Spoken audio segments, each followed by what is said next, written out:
What Drives You is brought to you by Ziegler, your premier source for equipping life and leadership coaches. Visit Ziegler.com and let them inspire your true coaching performance. Yeah. Welcome, everyone. I'm Kevin Miller. This is the What Drives You podcast, where we focus on your drive. Your drive is working in some areas of your life, producing great success, yet in other areas, maybe not so much. Let's get clarity on what you value, what motives are helping and hurting you, and get you fully into alignment so you're driving further and faster and enjoying the ride.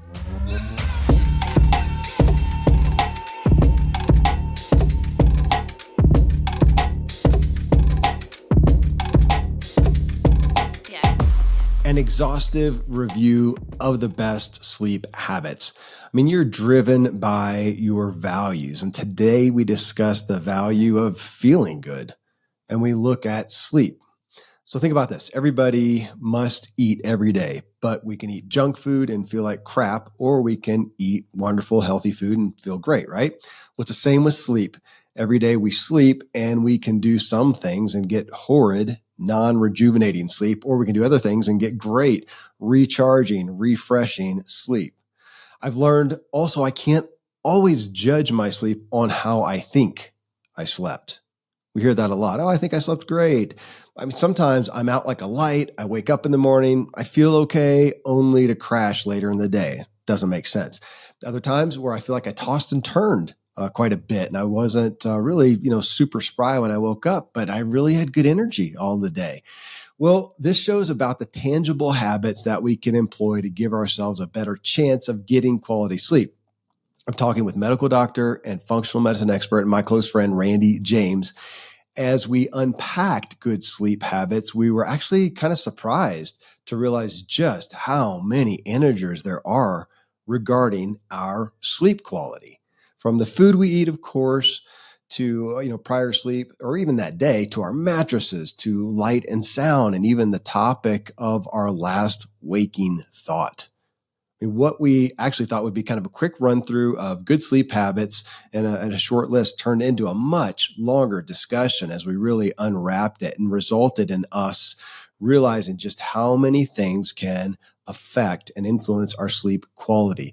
This will be a really equipping show. So next up, Dr. Randy James and I will lead you through really the best sleep habits to get quality sleep. Well, as I said in the intro, no, specific particular order, and forgive my voice. I've got a little bug. I'm ashamed to say, but I do. Went through with family, and I got it too. So sleep habits, and again, we talk about sleep, but I appreciate somebody asked. I meant to pull their name out and I forgot, so forgive me. But somebody asked specifically about just sleep habits. And as I started writing them down, and we just talked about, man, there's a lot to cover. And you got everybody out there saying, this pill, this mattress, this whatever is going to cure your sleep things. And of course, the functional medicine, Dr. James would say it's everything. That's everything. I was surprised by how many things you brought out just with you thinking about it. It's like, gosh, yeah. I know. I think people will be surprised. Well, hopefully we'll do justice to helping you root out through this, what you're doing well. And, oh, my gosh, I haven't thought about that. So first one for whatever, I think I thought of caffeine first because I'm doing it more. I don't know why. It's not because I'm tired or whatever. I'm just enjoying coffee and I'm doing it. But I'll start looking at the clock and going, oh, it's 3 o'clock. It's 4 o'clock. So hit on that. On the amount, is there an issue with literally just the amount you have through the day, regardless of the time, and then a recommended time, past when you probably shouldn't. And I do want to pick on the people. There's always that one person who says, no, man, I have caffeine at 10 o'clock. It doesn't bother me. Yeah, and I was going to start off with them and the other people who can't do caffeine at all. So this is one of those things that's highly genetically related. Like we always pick on, if somebody's the melatonin in your skin, genetically you're predisposed to a sunburn or not. And genetically you are predisposed to being caffeine sensitive or not. And I think 23andMe and those things kind of will say, hey, you're more likely to be caffeine sensitive. You might be. I'm not. I am in the evening. I won't drink it in the evening, but my time is, 3, 4 o'clock. I'll have an afternoon cup and kind of enjoy that sometimes. And so this one, people have to figure out on their own. But if somebody has sleep disturbance, I can't fall asleep, I can't stay asleep, and there's caffeine in your habit, it has to be looked at. You have to give yourself a time of no caffeine, which is really heinous. Isn't it fair to question, though, that even if you're that person who says, no, man, it doesn't bother me at all, I would say I don't have faith that you can absolutely know unless you track it with a device like an Oura ring or something like that, and track a couple days of not doing it, and then sure. Because you may not. So what? You might not be realizing it's impacting Exactly. your sleep, right? And I would say alcohol doesn't. I don't notice a big difference, but I get more. My tracker says more deep sleep when I don't. That's right, and me too. And maybe I would find that out about in fact, I have been doing more caffeine lately and not getting a very good score, and maybe that is related. So I would have to then go without caffeine in the afternoon to notice that patterning. And I think that's a great point. And that's the value of those things, but it's also the pain in the butt of those things. Yeah.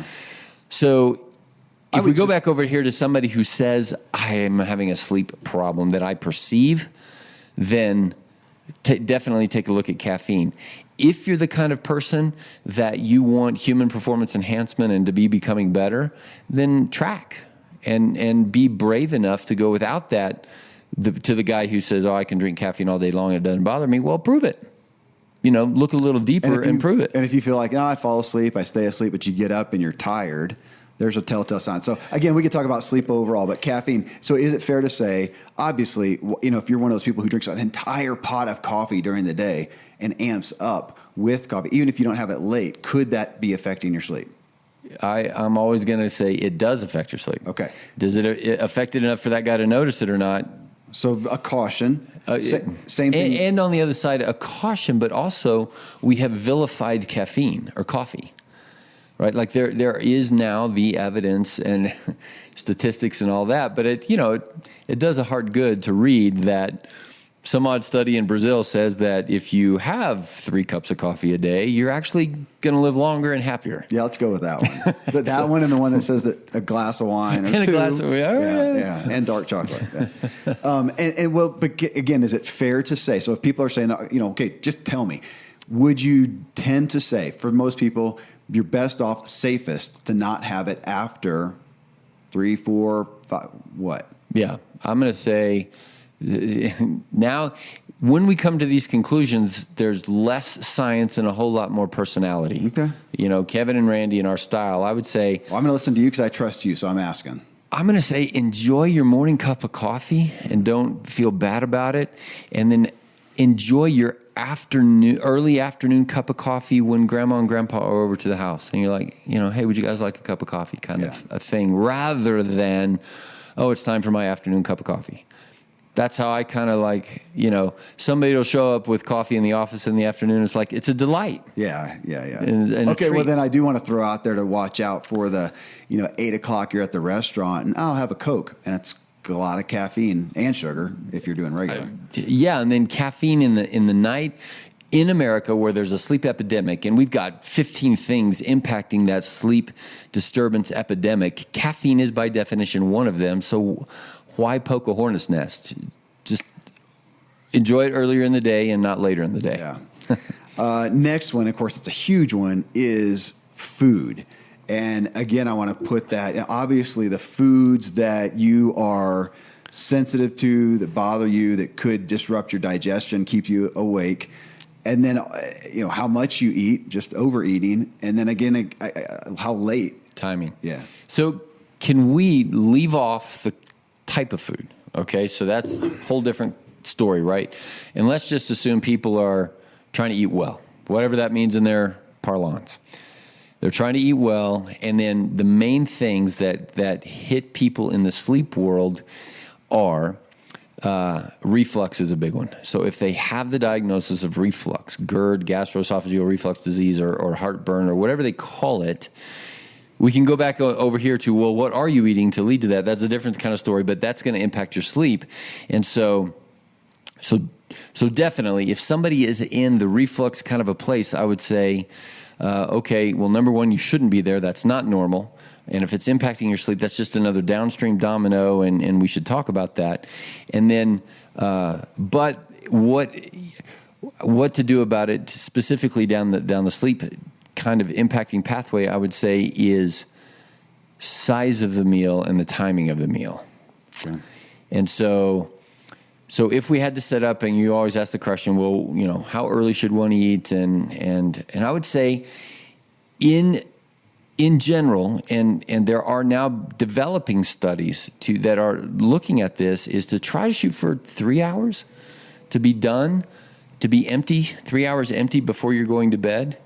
And I fail on that one. Me too. Pretty much nightly.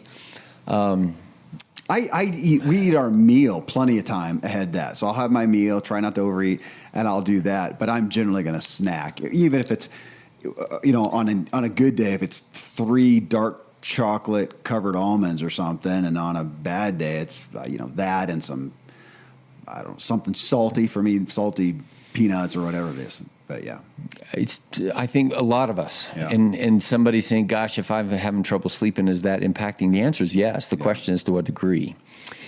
And so and then the size of it. And that's where because we're always, now in the season, sports happen late, we get home late, we eat big. And then I was gonna say, is this somewhat of is it the French paradox or the European, thing where they eat late, so late, 8, 9, 10, whatever. And they eat big. Overall, they're doing better than we are health-wise. But, again, we're looking for the broad brush paint stroke of what to be cautioned for. So if you want to be 100% safe, we're saying watch Eat your earlier. caffeine, watch how late. Yep. Eat earlier.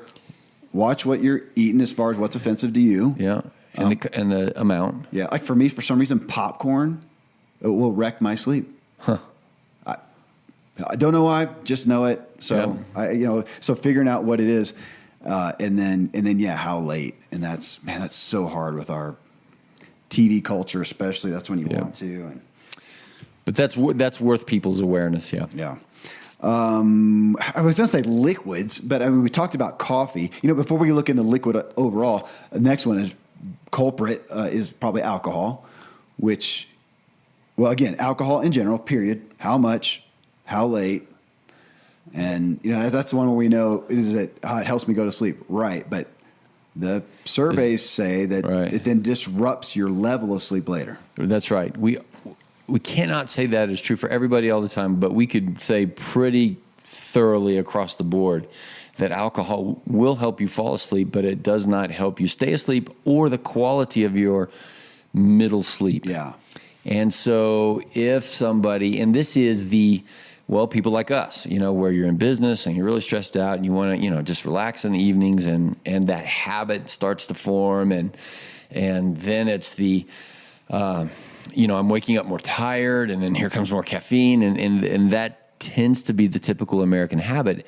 And over the course of decades of time, sure enough, you are disrupting this rhythm, this balance, that bangs up on that circadian rhythm kind of rhythm. Well, I keep saying rhythm because it's almost like a thing. Yeah. You a are routine, rhythmic. a habit, of So our alcohol disrupts it. Our atomic habits. Yeah. And I say that, so I have to look back. I feel like in 15 years, I think longer, it seems like, where I have wine. I've been doing consistently, I don't know, probably not so much there, but in the last decade or so, there's few nights where I have not had a glass of wine or two. Right now, I'm within the longest span of not, and I'm at 2 months or so. I think I just passed 2 months of us not. Now I had a camping trip where I had some and whatever, but for the most part not. And my heart rate is lower. My resting heart rate is absolutely averaging lower. Overnight, you mean? Oh yeah, 24 hour. Well, yeah, Okay. yeah. That's the differentiating factor. So my resting heart rate is lower, and my deep sleep is more. I just can't deny it, and that sucks because I would rather have 2 or 3 glasses of wine every night, sleep, and I'd rather have it be the last thing that I do before I brush my teeth. But I choose what I want. That's right. And I struggle in this area too, being really enjoying wine in the evenings. And I keep coming back to our friend from this morning, and he'll say, yeah, but you don't consume what you crave. You have become the person to crave what you consume. Yeah. But if it's impacting your sleep, recognize it. and be an owner of your craving.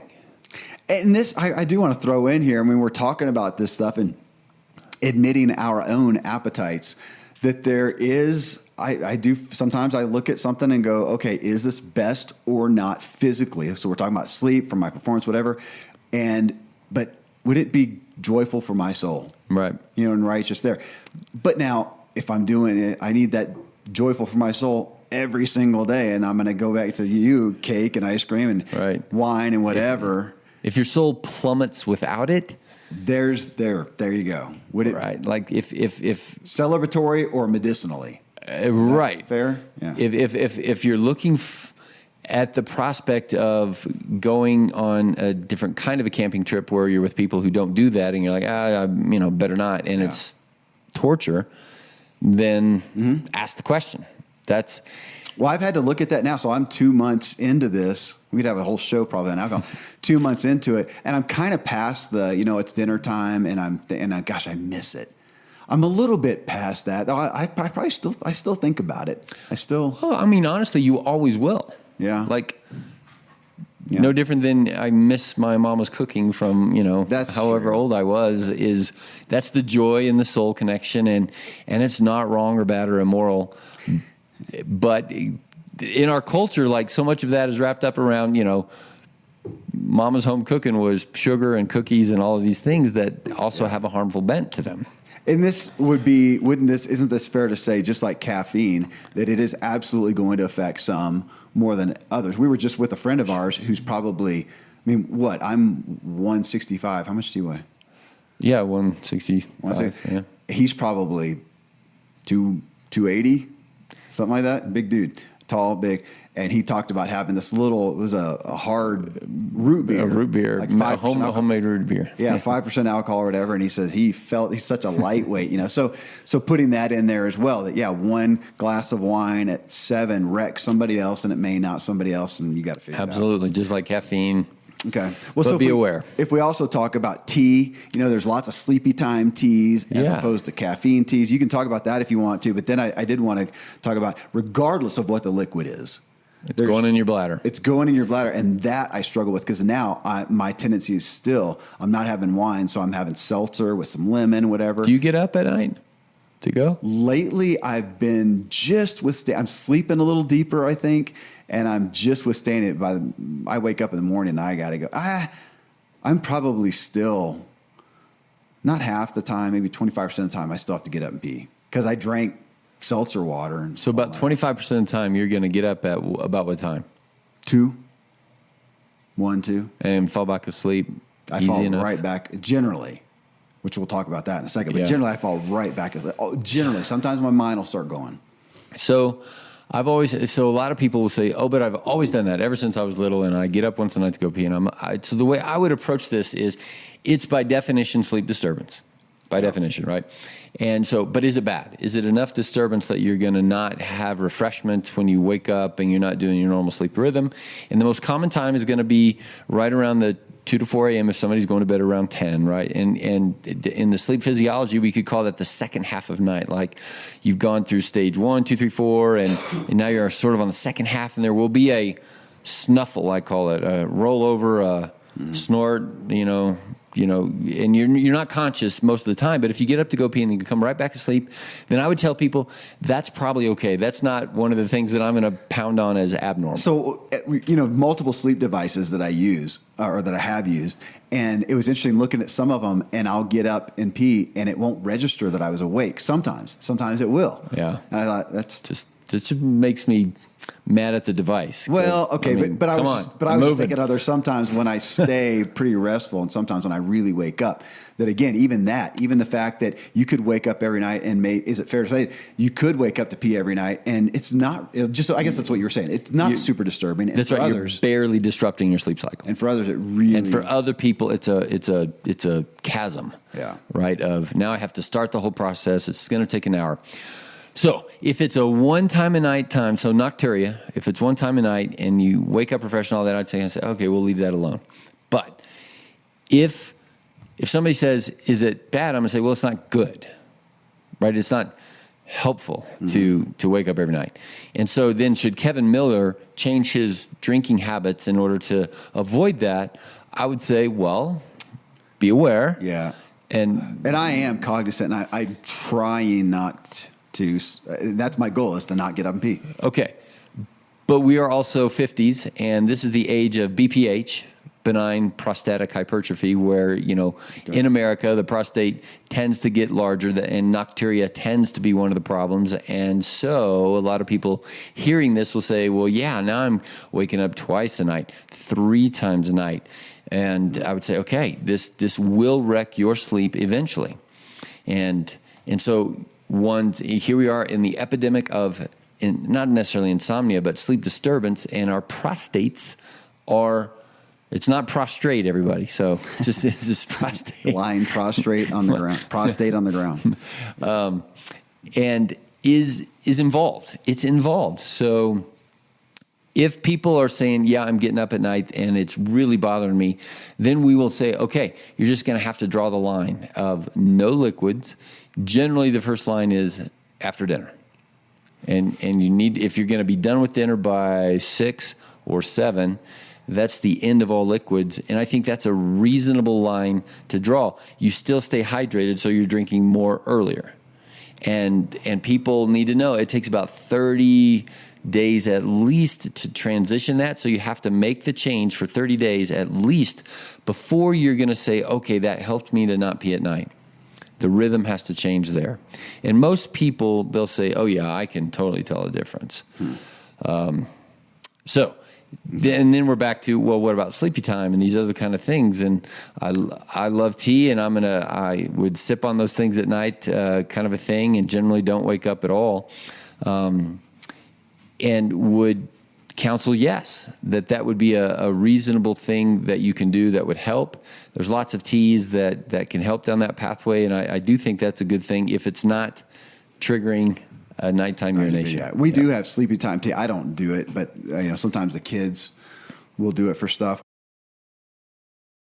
Well, so let's go next. Here's another. You talk about meds, and should we put in there pharma meds? And supplements as well, because melatonin's, is that a supplement? Famous supplement? Yeah, that's not a med, but let's put that in there too. Well, let's start that with that melatonin. That's gotten to be such a popular. I was going to say a fad, but I mean it's popular. No, is that? I mean, it's so if somebody says, okay, I'm having trouble sleeping, let me take something, which is what every American at some point is going to think.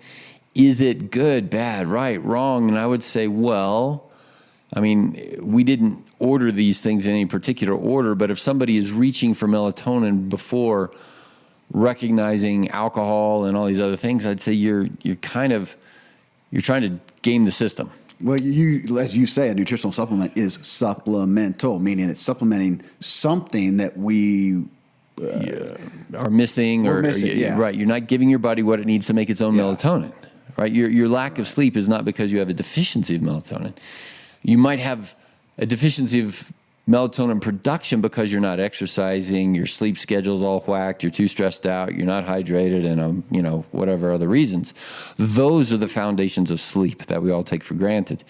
Is it wrong to take melatonin? No, but the more melatonin that you take, the more you're becoming the kind of person who has to take melatonin if you don't address the other reasons. Yeah. And that's so down the supplemental pathway, there's lots of these things, L-theanine and now I won't be able to think of any, but there's lots of sleep formulas, GABA, and all of these. Which to that degree is not any different than sleepy time tea. We're talking about an herb or a vitamin. Well, no, I mean, an herb chamomile is sleepy time. So an herb theoretically is going to stimulate the exact thing that we're talking about here of your body's production of melatonin or GABA or 5-HTP. Or do you just go take 5-HTP and GABA and whatever else? And you can, and it helps a lot of people. And we've certainly seen that. But no, we say this all the time. Whatever medicine or supplement that you take, how do you eat, live, think, breathe, and do all these other things to give your body what it needs to not need that? And you might be successful, you might not. And some people might take, melatonin every night for the next 50 years. Okay, That's not wrong. Not some side effect to that. And I got to bring up too, because I've heard people talk. We all have our things, man. And if you do sleepy time tea and sleep, and you are vibrant and awesome, great. I would tend to say the same thing. If you take melatonin and feel like it's what gives you this, it's the holy grail of your sleep, knock yourself out. Because then we can come into, and we did a show on the placebo effect, and whether it's helping or not, in and of itself, or if it's just a placebo and it's just part of your routine, which we're going to talk about in a second. Great. There's a mootness there. Yeah. And then, if somebody comes to me though and says, I don't like having to take this, I want to get off. Right. And I just assume not have to be dependent on it. So I'm grateful that I don't need any of it. And then I would caution you to say, well, make sure you understand, don't take sleep for granted. Yeah. Right. Like understand your relationship to food and timing and rhythm and alcohol and all these other kind of things, because sleep is a mysterious, gift. It's a complex. It is weird. Sometimes I think about I'm going to lay here and go unconscious. That's the weirdest thing. It is the weirdest thing. And so I've shifted my thinking to thinking about it as the gift of Sabbath every day. It's a sabbatical. It's a reset. Now we know on the physiology side of sleep, it is the most inflammation resolving thing that you do. Well, I don't know if you remember, we did the show and I was trying to hit you on the holy grail of if you can only have one thing, if you can only eat well, if you can only exercise, if you can only sleep, if you can only, meditate, whatever. And you kind of surprisingly came to, man, if you had to pick, sleep. Yeah, I would still stay there. I have since then. I think about that if there's But your initial reaction was, well, dang, how boring. I know, because I'd rather not. I would not.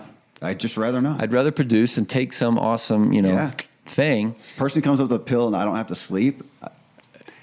You would be horrific. I think. Okay. Meaning we all would. I know. It would be the definition of hell. All right, you ready to move? So there, just a real quick. Obviously, with pharmaceuticals, I'm going to say, man, we've talked about pharmaceuticals, whether we're talking about blood pressure medications and what did we talk about just recently? I mean, But let me go in because Ambien, Lunesta, Sonata, there's, a list of those. And they're cringy. They scare me. I was going to say. Because, just yesterday had a conversation with this woman. She's like, I have been on this thing for 5 years every day. I am just not going to come off. And I'll be like, yeah, it's going to be very, very difficult to come off. Do you want to do the time and the effort and the energy and the work? And she's like, I'm sleeping wonderfully. Like, okay, we can stay here. And most of those do have some side effects, though, don't they? Many of them do. Okay. And she might be having those side effects and is not perceiving them is one of the risks. And here's the other risk, is that there is likely to come a day when it doesn't work anymore. And now you're that much further away from quote-unquote normal sleep that is kind of generated from within yourself. And then it's pill hopping and pill chasing and solution chasing. And it's just really frustrating. And so, but we use Ambien all the time. It's a tool because Ambien sleep. You mentioned Benadryl and... Yeah, and for people that are at home and they're doing the over-the-counter Unisom and Benadryl and Tylenol PM and all these other kind of things, I'd say be careful. You are training your brain to need a pill to go to sleep. It's not morally wrong. It's not bad. But if you want to be becoming the kind of person dependent on pills, you are. That's what you're becoming. If you want to be becoming the kind of person who is becoming less dependent on that pill, then what's the time and effort and energy and vulnerability investment into becoming that person? That's kind of what we're talking about today. Be aware of all these 20 different things that everybody takes for granted and recognize that your sleep is an accomplishment. You ascend into sleep. You don't fall asleep. It's not just the last kerchunk at the end of the day of nothingness. It's a complex interplay between neurotransmitters and hormones and peacefulness and all of these things. And then you ascend into a sleep state. Rather than descend into unconsciousness, you are ascending into a different state of consciousness where memories are consolidated, inflammation is resolved, the brain actually gets cleaned out. It's an amazing thing. and that's true of all of the body, right? Like we can go down the amazing pathway of the microbiome, and, poop isn't just poop. And sleep isn't just turning the lights off. It's just, so if people can have that awareness, and then I'm like, and you're going to prepare your brain for that by watching 2 hours of war with ice cream, and me too. Like this is what I do. I know. Just don't be surprised when sleep evades you. Well, and ultimately, we're looking at the manifestation of it. How are you in the morning when you wake up and through the day? Do you have energy? I mean, feels like the number one issue out. Can I just go through the questions I asked everybody when you come in? And I'm going to look you in the eye and say, okay, here's our sleep questions. Do you sleep well? Do you feel just? Yeah. Okay. Do you fall asleep okay? Yeah. Do you stay asleep every night? 25% of the time you don't. You wake up to pee. Yeah. Okay. Do you fall back asleep easy? Usually. Most of the time? Yeah. Okay. Do you wake up refreshed? Yeah. How many hours of sleep do you average? Not quite 8 lately. But pretty close. Good, right? Yeah. Most people are telling me 6 and a half, 7. And if you wake up refreshed, and a lot of people are like, I could sleep 10. And I wake up, 22-year-old this week, so I wake up like a truck like I've been in battle. I wake up tireder than when I went to sleep. That grieves me. Yeah, it aches. And then he's literally said it takes me 90 minutes to get ready for the day. Oh. Coffee, time, slogging through the brain fog. Okay. Do you hit a wall in the afternoon? Rarely. How often? Not once a week. It's a couple times a month. Okay. Which I would call more often than I thought you would say. Do you find yourself desiring a nap? No, not usually. Though I have, especially lately, I've had some days of just significant exercise and output, and I'll come back and I'm doing a show, and afterwards I'll literally just lay down and go, oh my gosh, because I've done some, but I'm talking like race effort. Yeah, I would say that doesn't count. That's normal with race effort. So otherwise, no. And I, if people are hearing that and they're saying, oh yeah, then, even though you might be still going to work every day and getting the job done every day, you are running out of sleep energy, so to speak. And your productivity, that's what bothers me. So I'm going to eat lunch, and that's when you eat lunch, and that's what we think of in America. We eat lunch, it goes in there, man, now your body's got to deal with it, you get tired afterwards. And I don't want to spend the time being tired. I want my productivity. And I think even if I have a big lunch, my body should be able to deal with that, and I still have energy on top of that. So if it's taxing me, something feels wrong. And you're correlating that to lunch, and I would say... I was doing that from a cultural... I think we had that cultural... you had a big lunch, so I'm tired. And part of that is you should not be. So there's... I think we've talked about everything. The relationship with food and energy, but also your afternoon bunk and sleep and the hormone balancing. And then the other question is, okay, well, then do you feel this second wind? Like along comes 8 or 9 o'clock and it's like, dang, I am ready to produce now. But at 3 o'clock in the afternoon, I just needed a nap. I never have that.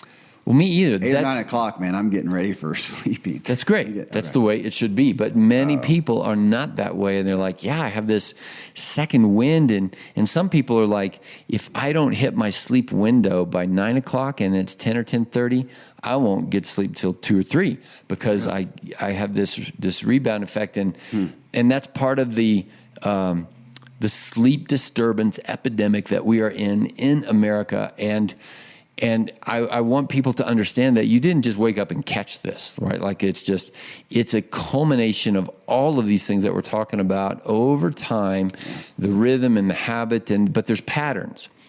And in some of those patterns, we would say, holy cow, let's use the gift of Ambien because we got to force a sleep repatterning. But anytime I start somebody off on Ambien that hasn't come to me, on 5 years of Ambien, it's like, hey, in 30 days, we're going to stop. But everybody does it wrong. And everybody out there listening to this, they say, oh, yeah, I only use that when I'm really tired. That's not the right way to use it.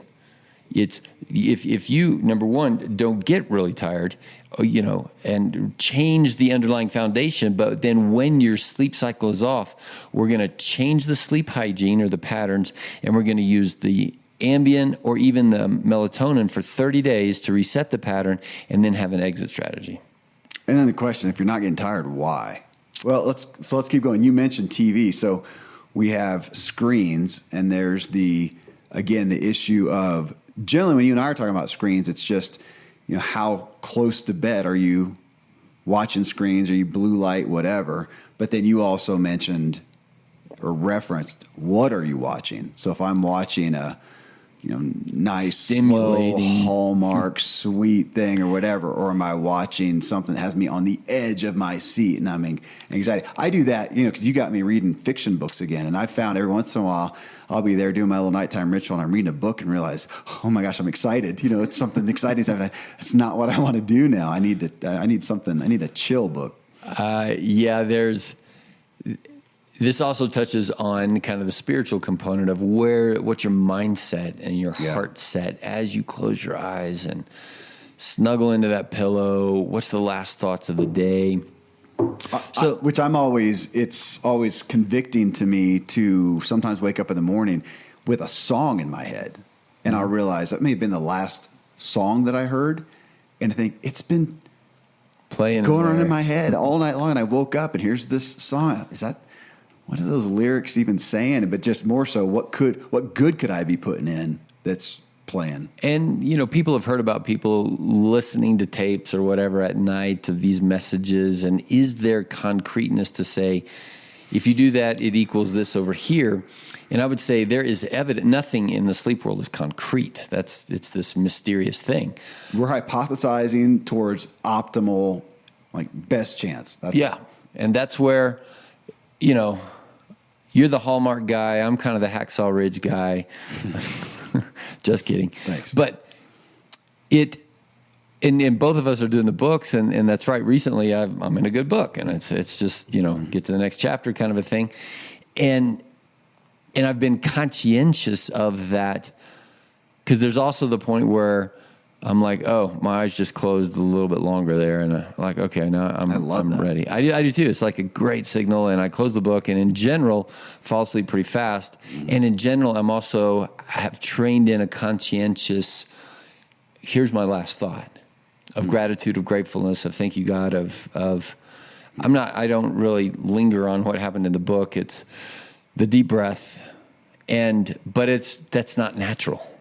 And I think people need to be conscientious of that and flip a switch and say, I'm going to think about XYZ. Obvious, again, you don't have total control over that, but it's worth the awareness and the effort down that pathway versus the tempting habit of, I'll just look at my phone one more time. Is there any news? Did I get a text? People are going to develop their own. We have too much of a list to try to get through here right now to go off on tangents. But I do realize that so much of this, our great grandparents did not deal with before electricity. We're talking about the dawn of electricity because the greatest span of humanity, the sun went down and you had no light. You put a candle on or an oil lamp for a little bit and then you go to sleep. This is all stuff, so much of it that we're talking about, even the food we have available. That's available since electricity, not that long ago, that we don't have to abide by. Well, we're going to get to even circadian rhythm here. So again, screens. I mean, you generally, again, if we're going to paint with a broad brush, you would say no screens. Minimum an hour. No screens. So that means you're not looking at your phone and the blue light. Your phone is done. Your Kindle's done. Your iPad's done. Your laptop's done, and your TV's done. Yeah. Is it fair to say, even if you don't get hung up on blue light, even if you're doing yellow light or whatever, it still feels like it's an anxiety possibility. It's a stimulating trigger. It's stimulating. Yeah, light stimulates. Yeah. Just blue, red, yellow, green. Light stimulates. Blue more than others. And, do you need a $100 pair of glasses to wear from 5 p.m. on? And I'd say, well, if you're a super insomniac, yeah. What do you do if you're a Kindle person? You do your book there. Is that I just encourage people, there's two kinds of Kindles. There's the ones where you need a backlight. like it's a book, the Whisper or something or other. And then there's the Kindle Fire, which is like an iPad. It's generating light. All right. One generates. So anything that's generating light is where I'd say, hey, try to begin your bedtime process, which might mean take a shower and brush teeth or go, for us, it's kids and the bedtime routine, and we're away from screens. And then I'm kind of, folding laundry or whatever. And then is the crawl into bed, I get my book, and then the process has started. And that process, the rhythm and the circadian and all those signals, light disrupts. Even your ambient light in the room. Some people are so super sensitive, they do have to go and buy night lights of red light. Oh, really? So 0 yellow, green, my favorite, I have a bedside lamp. My favorite thing, though, is I have it's like a bookmark night light thing. It's a book reading light. Yeah. And it's just right there on your book. And I just like it. Yeah. It just gives me peace. Yeah, the rest of the room is dark. Yeah. And me too. My wife bought some new nightlight kind of by the side things, and the brightness was a little more, a little less, and I just noticed, I like it when I get sleepier faster if there's less light. Yeah. And that is probably true. And it would probably be even more if you read by red light. I've not even looked at that. I've never tried that either. Huh. Okay, well, screens, obviously what you watch, is it causing you anxiety or giving you peace and whatnot? Here's another one, just light in general. Ambient light. So, and this one I would just say, room get your darkening. phone out of the room. Oh, yeah. And now baby monitors are baby monitors, but if you can get one without any light on it, that's great. Oh, we're constantly, any device like devices, that. Yeah. We use sound machines, or if that's about the only thing we have. But I'm right away taking a piece of electrical tape and sticking it over the stupid little light. Yeah. Yeah. Going into hotels, I hate that. Yeah. There's a fire extinguisher or what is it, smoke alarm, and the exit sign. If there's a microwave or whatever. Yeah. My wife is also very sensitive, and we'll do a VRBO, and one of the things, she wants to hunt all the pictures to see if there's blinds on the bedroom windows. Huh, yeah. Because if there's not, and we were in Florida this most recent time, and one of the rooms, in fact, 2 of the recent trips, there was no blind. And so we have to go hunting through the house for sheets or something like that and pin them up. And so I would just say, yes, pay attention that if you can, some people use the eye shields and stuff like that, that darkness, we'll flip it around. Light means something to your body. Mm-hmm. We could do a whole show on light, the nanometers and infrared sauna and all those kind of things. It means something to the body. And if your body is over here a little bit imbalanced because of your stress and your alcohol and lack of exercise and yada, yada, then light is going to enter that system and be a little bit more imbalancing. And in some people, that's going to impact fall asleep, stay asleep. So be aware. If you're one of those people, then go to the extra mile to get blackout shades, get all the ambient light. Like years ago, we looked at it and there's like 8 lights in there with her phone, my phone, her clock, my clock. Back then it was a baby monitor, and I was like, holy cow. And, since then the phones have been out for a long time and all of those things. And it's not like we could tell, oh yeah, that made a big difference in our sleep, but we didn't let it get bad enough so that we could tell. So for people and for you're raising your kids, just train the less light as possible. Yeah. Which I don't like pitch black. I sleep better, but for some reason I don't like it. But I've just realized. Well, you don't like it because you have to get up to pee. Yeah, well, true. Okay, all right.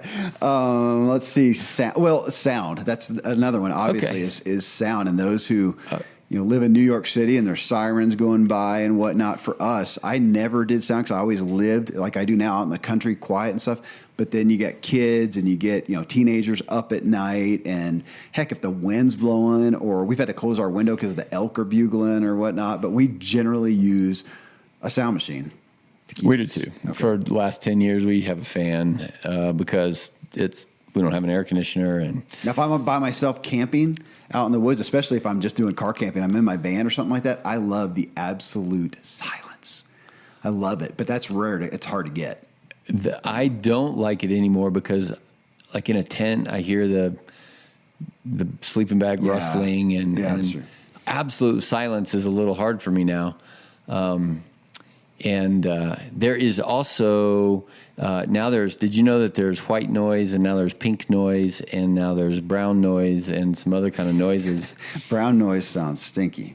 I like the brown noise the best. It's kind of like a muffled white noise.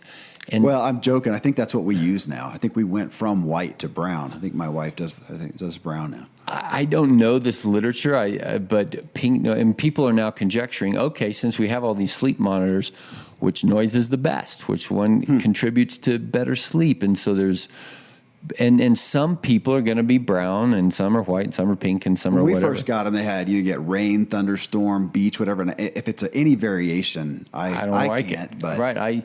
And so some people hear the variation. Some people, the variation, because pink noise has variation in it, but it's subtle. So it's kind of signaling into, the head, the ears, through that lens of, is this noise or information? What's next?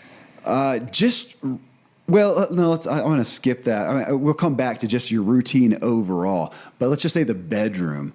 And I've heard so much about keeping the bedroom, I'm going to call it sacred to a point, meaning it's where you sleep. Your mind is programmed to where you sleep. It's not where you cook. It's not where you eat. It's not where you watch TV, is what I've read. I mean, some people do it. Maybe it's we can say this is a medical dictum.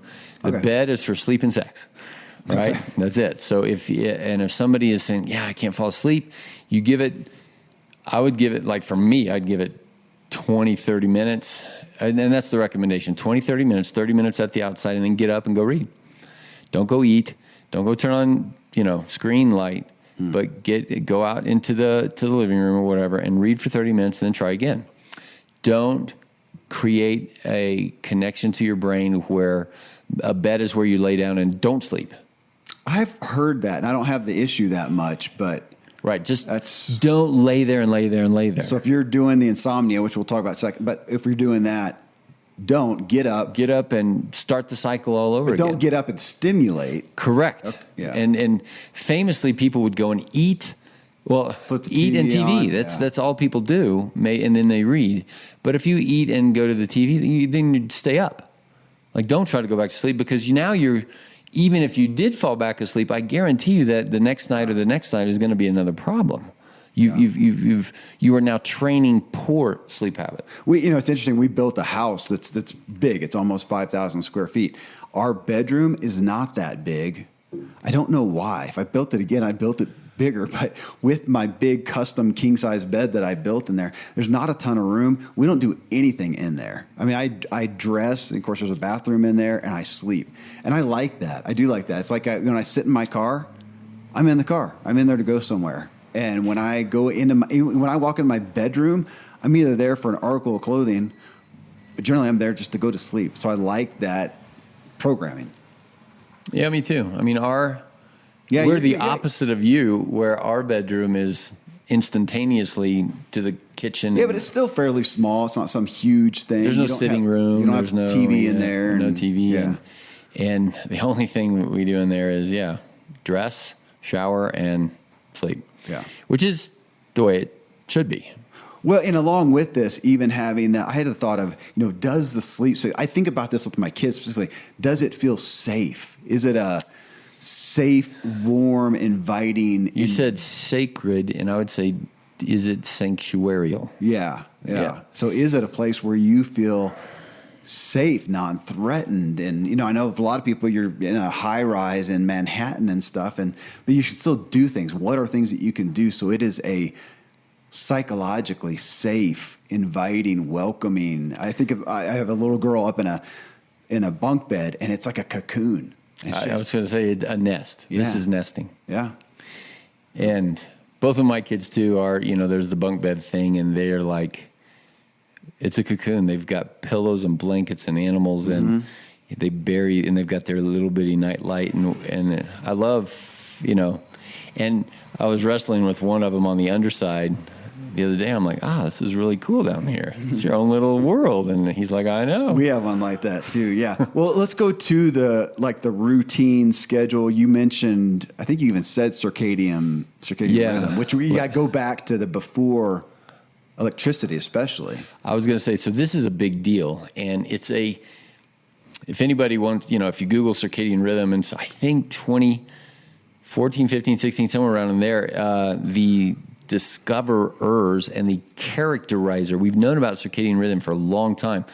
But then in the little 80s, 90s, zeros, the science guys that said, yeah, you only thought you knew about circadian. So these guys got the Nobel. And if you said, how I always tease you, if you begin the phrase of, is this related to that within the body? The answer is always yes. Everything's related to everything. And if you started to say, is this related to circadian, or does the circadian rhythm impact this? The answer is yes. Does the circadian rhythm does that impact my microbiome? Give a layman's definition of circadian rhythm. Oh gosh. Yeah, let's go to Google here, because I don't even know that I have a science definition. Well, it's saying a 24-hour cycle. And so layman's terms, when I think of circadian rhythm, back with the Native Americans, let's say, okay, which I have in my home, Native Americans, that the sun goes down, you have a fire, and I don't know if they did candles or whatever, but then you go to sleep under the stars or under your teepee or whatever, and then the sun gets up in the morning, or the birds start chirping before the sun comes up. So in the summertime, we have the window open, man, I hear the birds before the sun comes up. And that's when I, can wake up if I'm doing things naturally. Now, again, if you kept the lights on and stayed up till 2, you're not going to naturally do that. But then is there I guess what we're saying, one is we know that routine matters. So even if you're on the graveyard shift, you're not following this circadian rhythm, we know that you're best off to go to sleep at the same time, wake up at the same time. True. We know that. If you're doing super chaotic stuff, that is harder on your body, harder on your sleep, harder on your quality of sleep. So we know that. So I would say, first off, at least try to do that. Now, again, we're talking optimal. So if you're graveyard shift, you can't do this, that's okay. But optimal, if I wanted to do absolute optimal for Kevin Miller, I would go to sleep around when the sun's going down or not too long after, and I would wake up. Really, again, the birds start chirping before the sun comes up, and that's what I would do. To me, that's the layman's thought of circadian rhythm.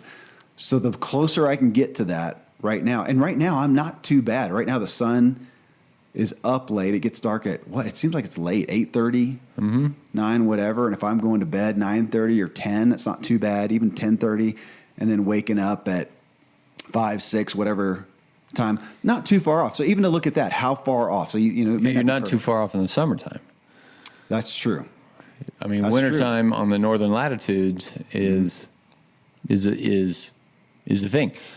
So we went to Wikipedia, and there's a picture there, and the amazing thing is that this circadian rhythm is related to blood pressure, related to your bowel movements, related to the rhythms of the body. And it's kind of the epigenetics, this is connected to the electromagnetic field of the earth. This is where things get really bizarre, that as human beings who just turn the lights on and turn them off or go to bed or go to work or whatever, we don't know the environment or the impact of the environment that we're living in.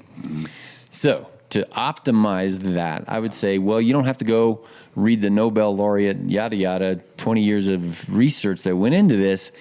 We're back to the boring, we just go to bed on time and turn the lights off. And I was thinking of animals. So we live out in the woods, and there's the deer and the antelope play and the bear and the elk and the birds and whatnot. And I know we're a higher evolved creature, but I would like to have their health. Just like you said, I always come back to that. When's the last time that I saw one of the elk lagging behind on an oxygen machine and a walker, right, and not they're going strong until boom, their time is up. I want to have that health. They also go to sleep and wake up at the same time, every day. And again, we can't be perfect, but the closer we can get to that, the better off we're going to be. That's where I've become more enamored and I don't know what in the clinic, I have to only say this actually to mature, and by mature I mean people that understand the goals of understand well-being. Yeah. To a typical, even very smart, intelligent person in America who does not understand what well-being is, I wouldn't say this. But to those who have ears to hear, I would say your life including the environment that you live in, is your medicine. Your circadian rhythm, your sleep, your connection to the basics, which is the foundation, which is I'm going to say the 95% of what contributes to wellness is these things. And sleep is one of them. Yeah. And vice versa. If you don't sleep well, that's 95% of your poison.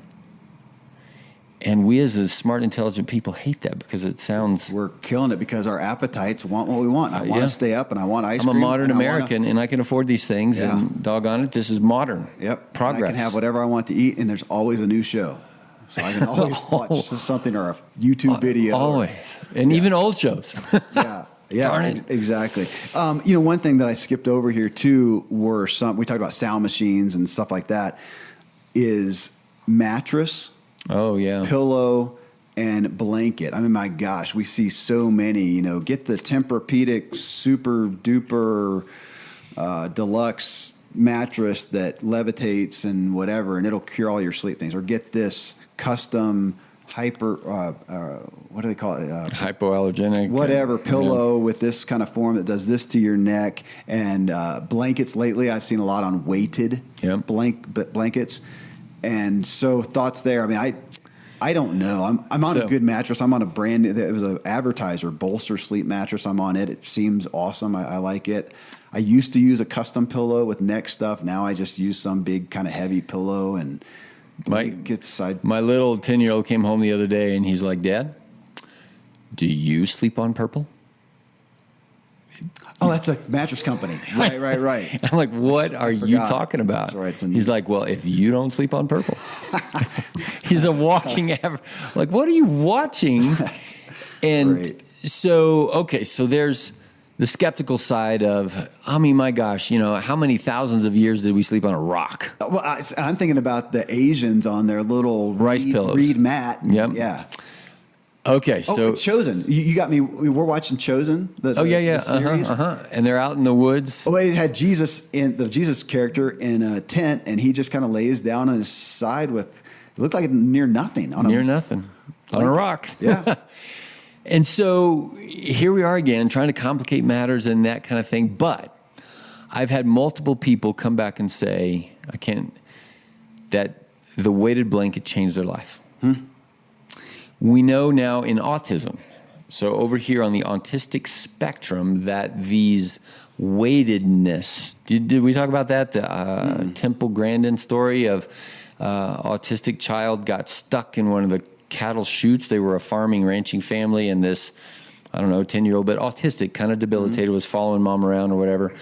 And something happened, and when the child got stuck and couldn't move, she got better, which led to these techniques of, well, let's not go down that rabbit hole. People like the cocooning. We just talked about that cocooning. Well, I know it from infancy. You swaddle. Yeah. Okay. That makes sense. Yeah, that's right. Because they're in the womb, they're all curled up, so.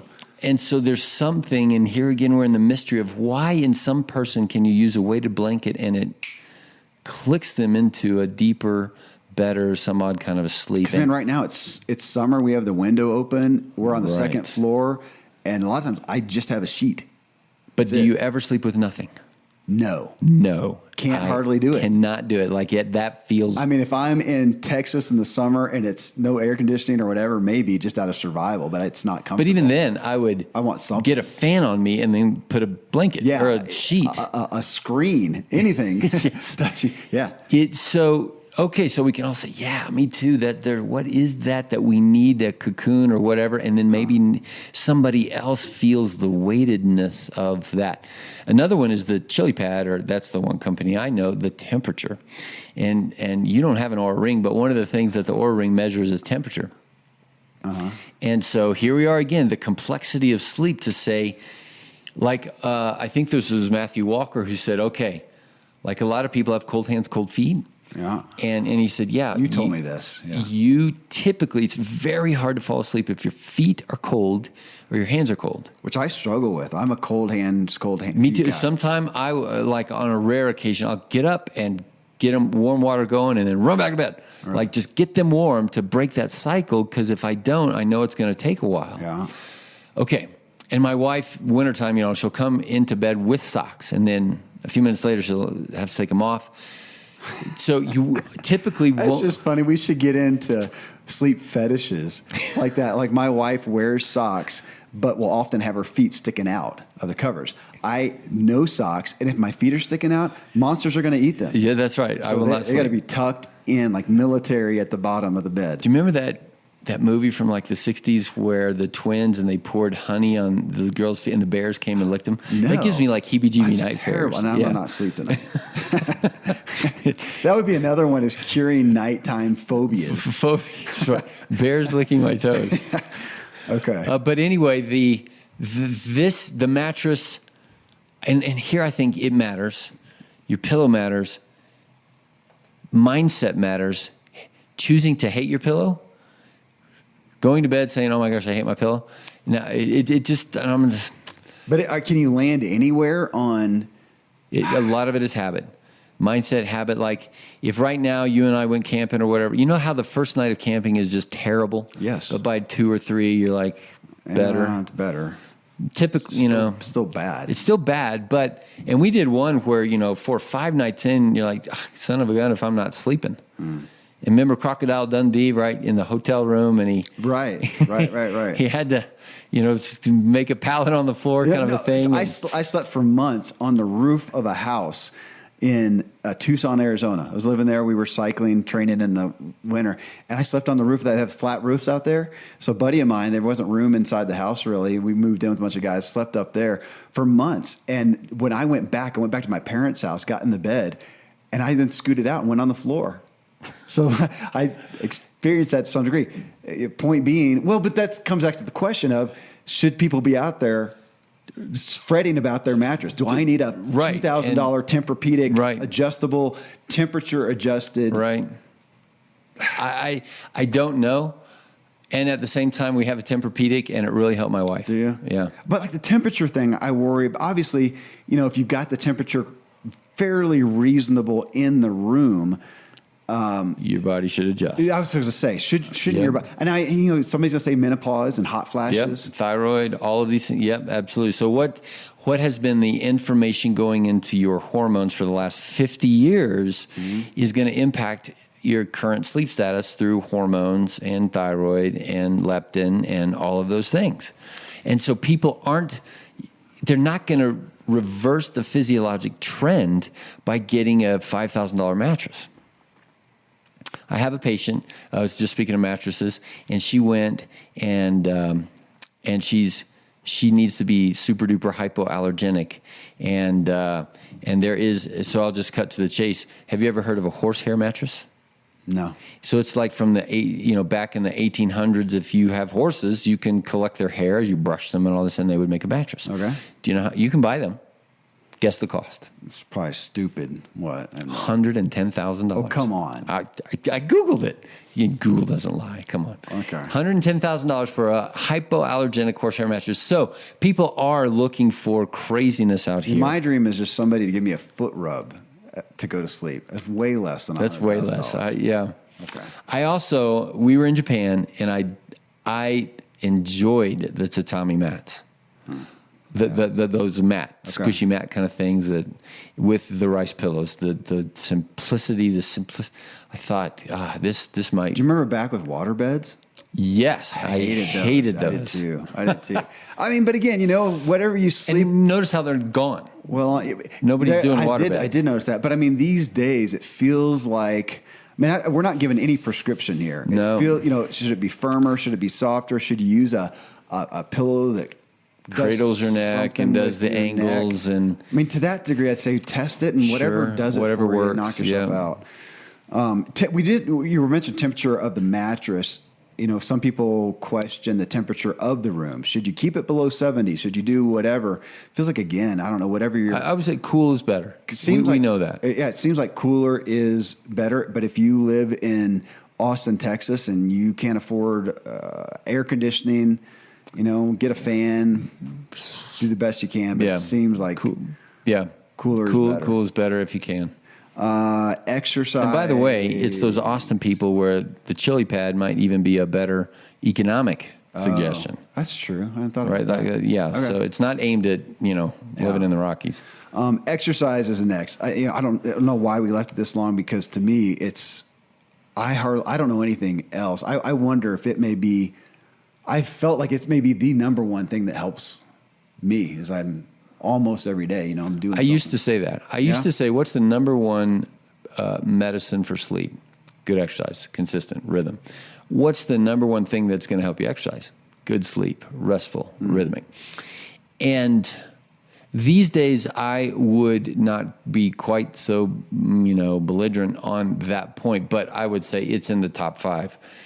And you're doing great. I'm doing terrible down the consistency of the rhythm of exercise kind of things. And it's not that, oh my gosh, I didn't exercise for, 5-6 days in a row and then my sleep crashes. It's if I become the kind of guy that has, that it's 5-6 weeks in a row that my exercise goes in a way, then I'm putting my sleep in danger. Yeah. And if my sleep gets in danger and I don't have good sleep, then exercise is actually going farther and farther away from me, because now I'm going to be tired. And so many people listening to us now in their, adult years are saying, gosh, I just can't turn the corner. And it's like, well, do you go and force exercise if you're tired, or do you force better sleep in order then to exercise? And I would say yes to both. Which, for one person, it's going to be one emphasis, and for the other one, the other emphasis. But we have to mention here, if you are pathologically overtired, so if there is the adrenal fatigue and those kind of things, we're not saying push the exercise. I was going to say, now you're talking moderate. So I'm going out and killing myself, but I'm living a lifestyle to try to bolster that and to be able to recover from that. Well, right now, I knew I caught something. I had a couple kids sick, and I got this thing one of in the my throat. reasons was I really pushed it for days in a row, over and over and over. I was doing long rides, long runs, but I think it was yesterday. I brought my bike here. I was going to go for a ride, and then I'm fighting this. And I thought, no, I want over this, and I didn't go out. I walked for a mile, slow. Yeah. To judge where you are. So if you're saying, gosh, to help my sleep, I need to go exercise, audit your energy levels, where you think you are recovery wise, and you may not need to go ballistic at all. Do something moderate. Get your heart rate. I think can we say the point is try to get your heart rate up for a little bit. And the age old thing is, 20 minutes, go for a brisk walk. Is that fair? We're not going to say, is it heart rate or go do some push-ups. All right. It is part of the mystery of, again, everybody knows what exercise is, but nobody knows the complexity of its relationship to your circadian rhythm and sleep. Here's an analogy. This is only people our age with older cars are going to remember, but like my Jeep. So we got a 1984 Jeep CJ7. You still have it? Yeah, I plow with it. Oh. It's barely limping along.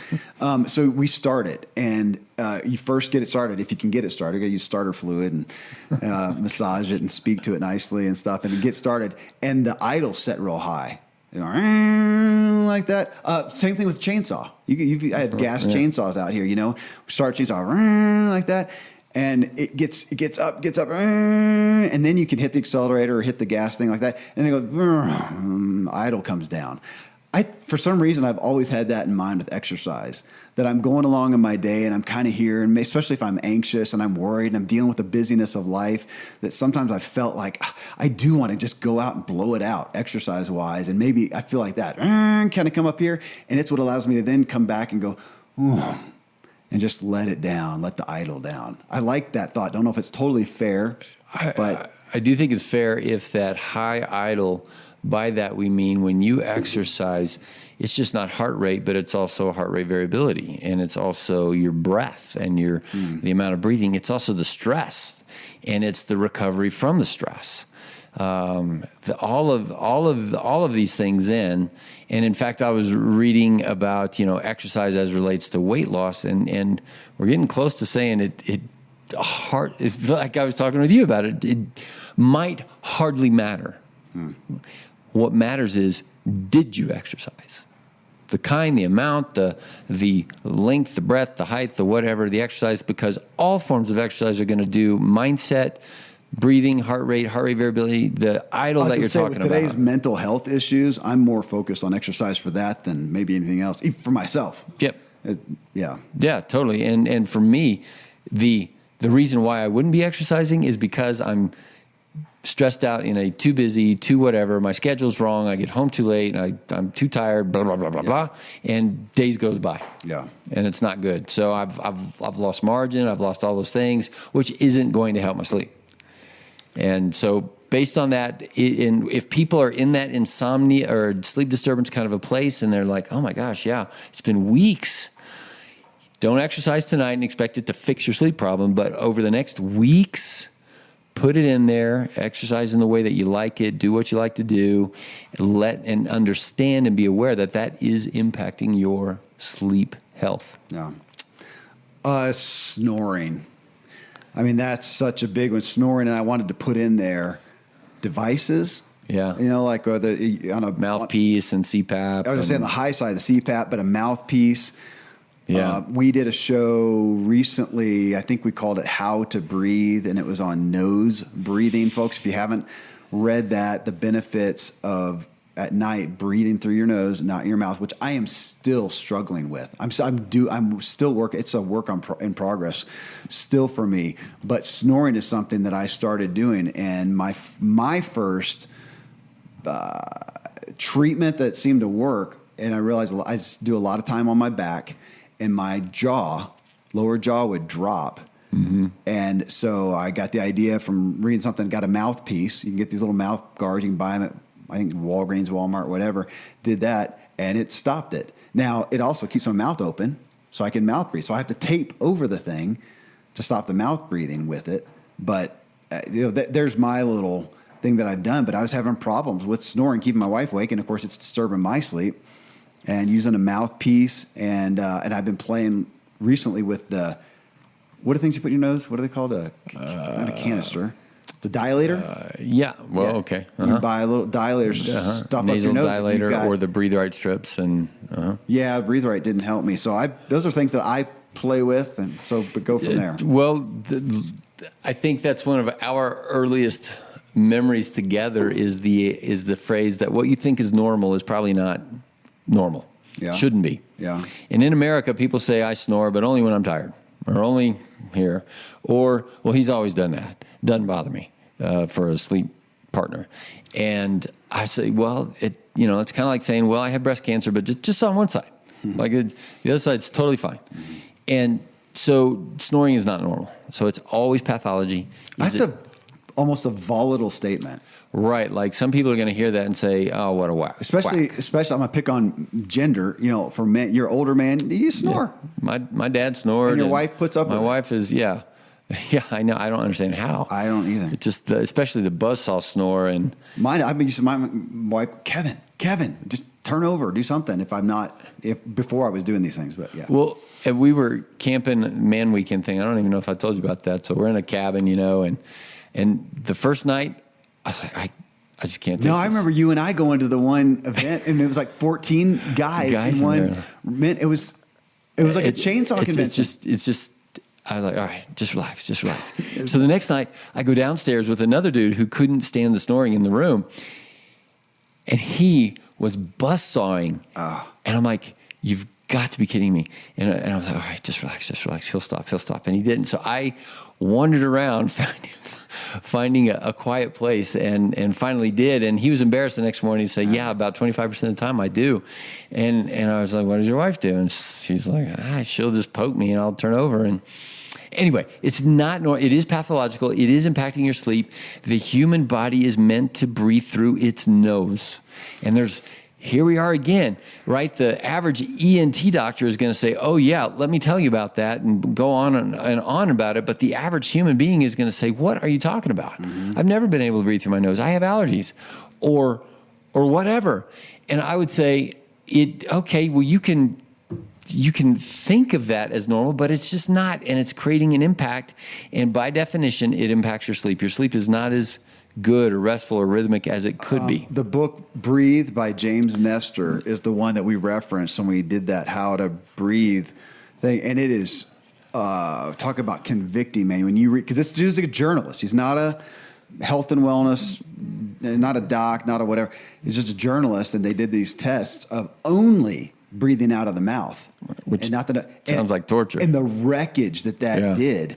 That's what bothers me the most, and thinking about it, and compels me to be breathing through even sitting at my desk, and I'll find sometimes that I'm sitting there with my mouth open.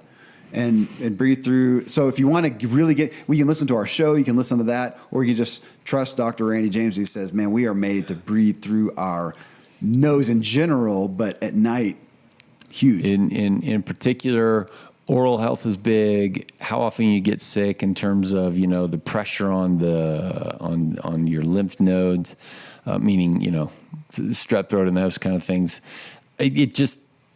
So the downstream effect of your body having to adapt to that, it's like trying to swim with an anchor on.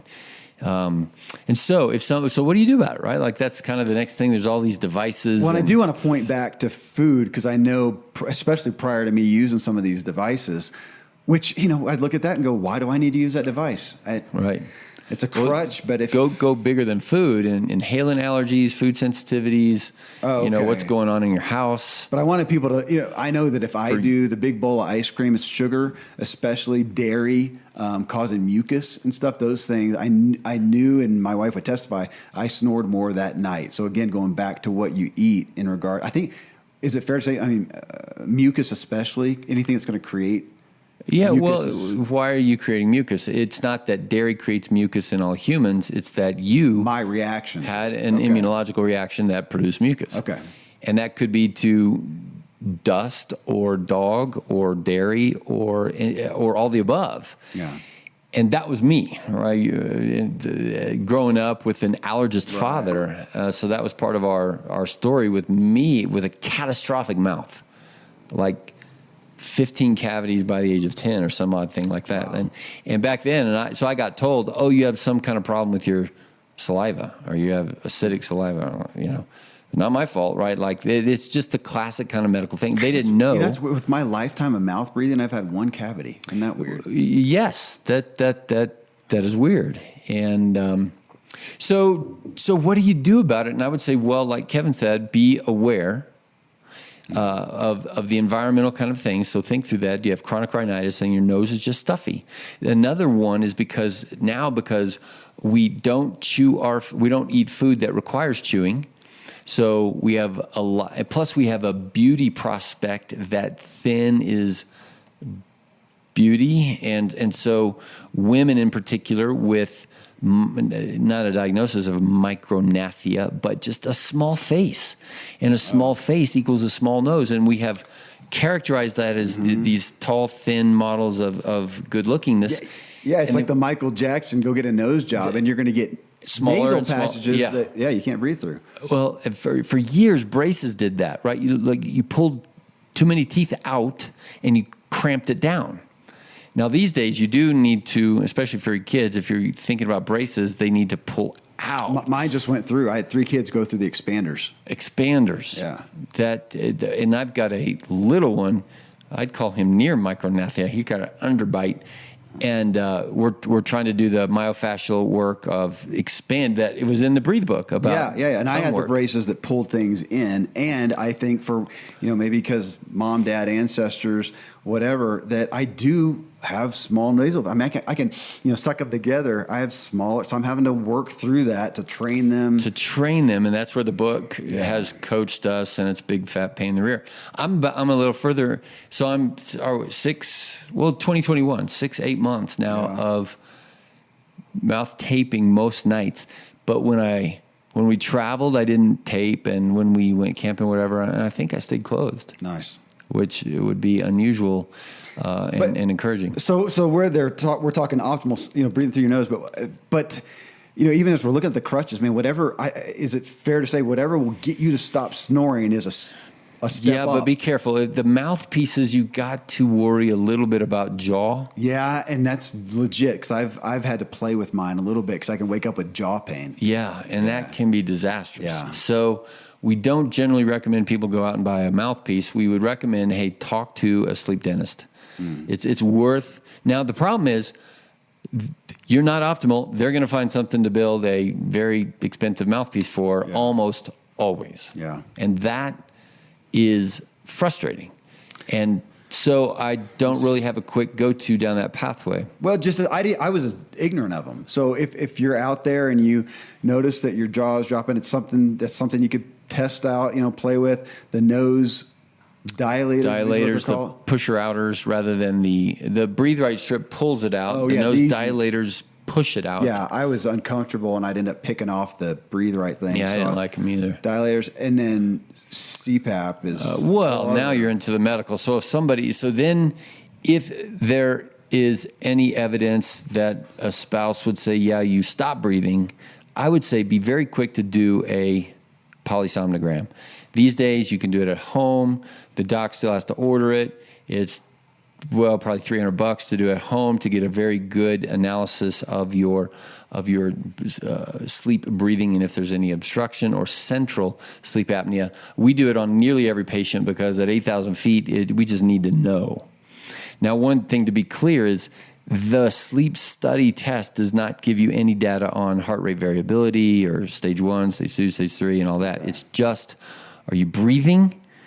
Are you snoring and maybe hyper limb movement? Gosh, one thing in this, we do, to be culturally sensitive here, but we tend to correlate some of the snoring, whatever issues with weight.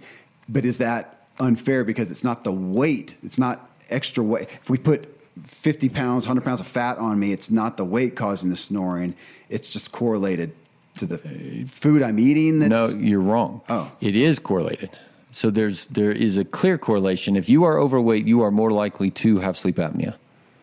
Right. And the more you have sleep apnea, by the way, the less likely you are to lose weight. Okay. And that's a vicious cycle. Yeah. Okay. Very hard to slice in there. And what is the slice? And the slice is, get CPAP. Yeah. And so you're splinting open the airway and lose weight. Right? So we won't go down that pathway. But yeah, if somebody is 50 pounds overweight, they get put on CPAP, can they come off? And I'd say, yeah, there's a good chance. Now, if you're thin and you've got too much tissue softness or whatever reason why you're falling backwards, losing weight's not going to help that. So then it becomes more of a dental approach or more of a mouth physical therapy approach if you're willing to go down that tedious pathway. And the book actually mentioned that. You might not. I keyed in on it because my youngest son is doing that right now. And it's tedious is the word. And kids don't do tedium. So for our purposes today, for people to just be aware and to be quick to go get a sleep study. Okay. Because otherwise, you're going to cope with this for 10, 15, 20 years. And now the mountain of physiologic consequence that's on you is big. It's related to blood pressure and cholesterol and diabetes and all these things. It's related to dementia. The body cannot be well without effective sleep. And you can't sleep without oxygen.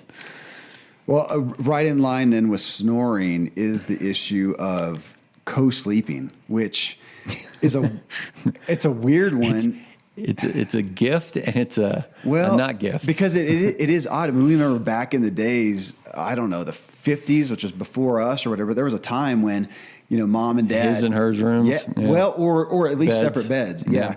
And then now we don't do that, man. You get married or, have a significant other, you sleep together.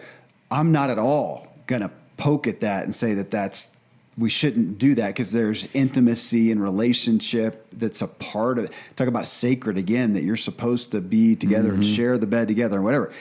That said, especially with somebody who's with a snorer, I have experienced people, women in my experience, but it could be just the same or, now we got both genders, whatever, one spouse or the other, suffering dramatic health issues because of sleep problems because that other person in the bed with them is keeping them awake. Yep. And man, that is tragic to me. I mean, literally that one grieves me some when I see that, but it's kind of like we stayed married for 50 years and it was a marriage of hell. Great. You guys existed, in hell with each other.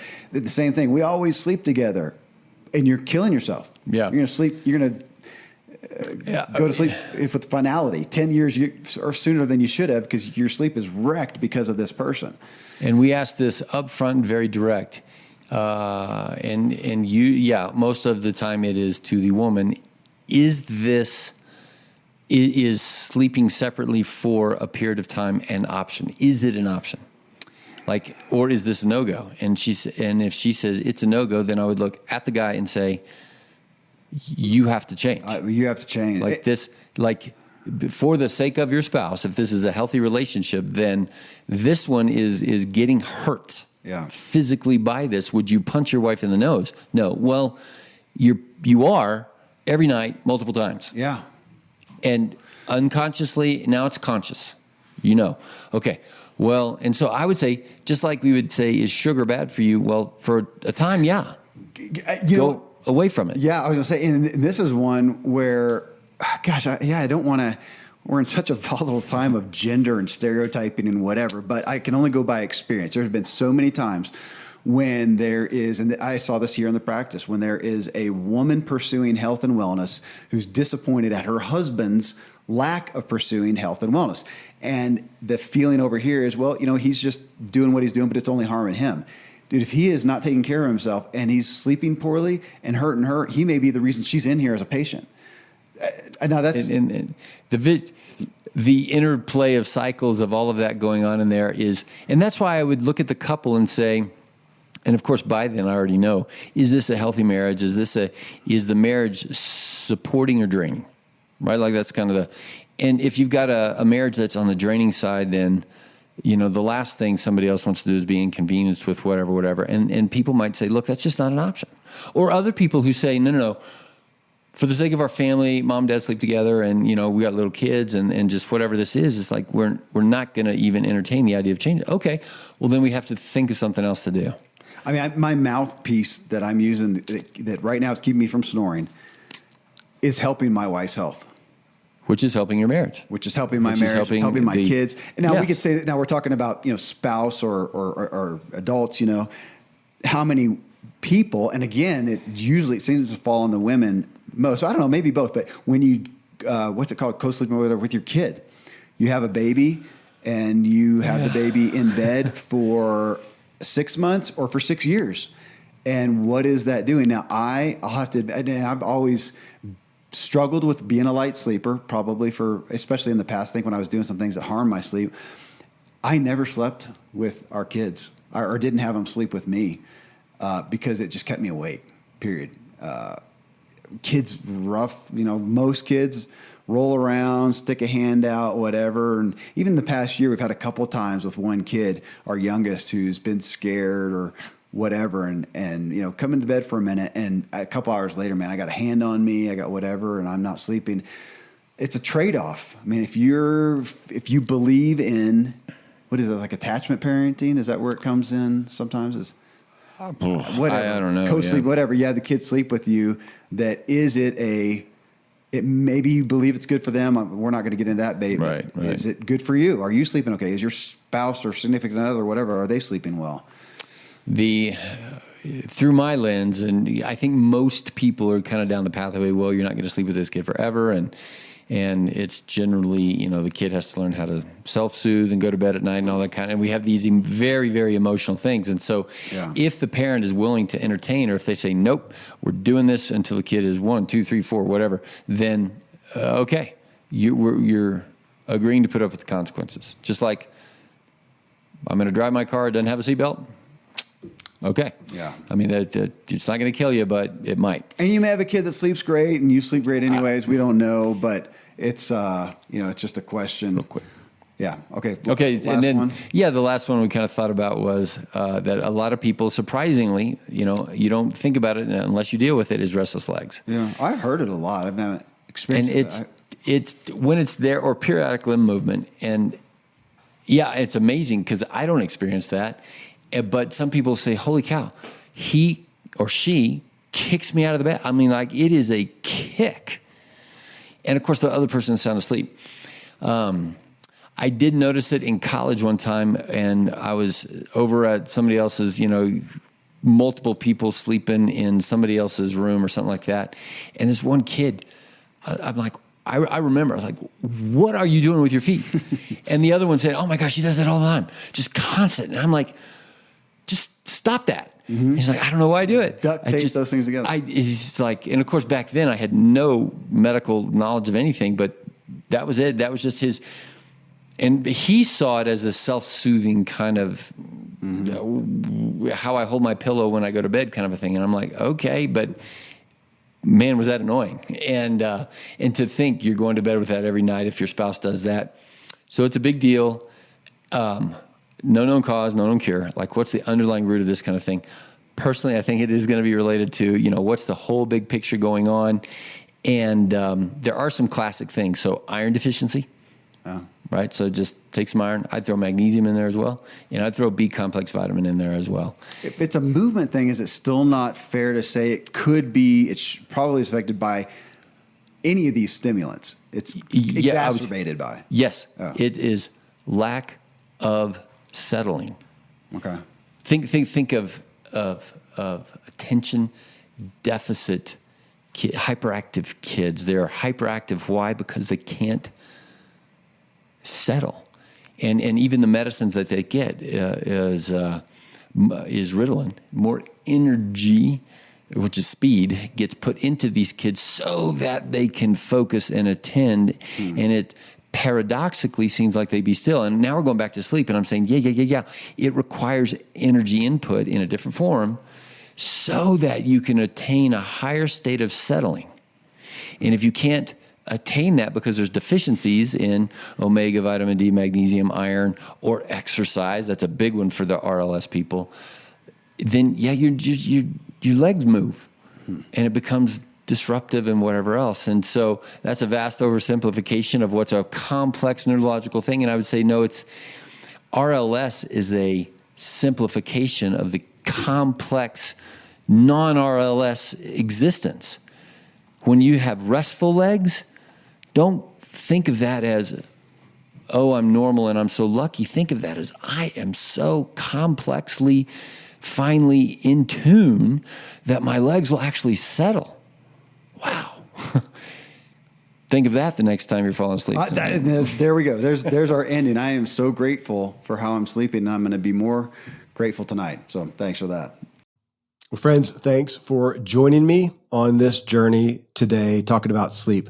If you want to talk about that more, you can come to the Drive Tribe and we'll discuss that more. You can always hit me up on social media as well, kevinmiller.co. You can find us on YouTube, watch these shows, watch all the shows. A lot of people are commenting there, and it gives me an opportunity to comment back.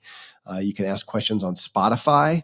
And you can DM me and whatnot on Instagram and LinkedIn and all those things as well. If you've got questions or thoughts about these topics, I'd be honored to talk with you. I hope this episode helps you drive further and enjoy the ride.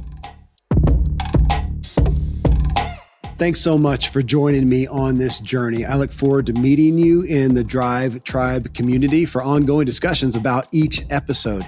You can subscribe to the Drive Drop newsletter for weekly updates. Find it all at kevinmiller.co, along with all our social media and video clips. Until next time, I hope this episode helps you drive further and enjoy the ride.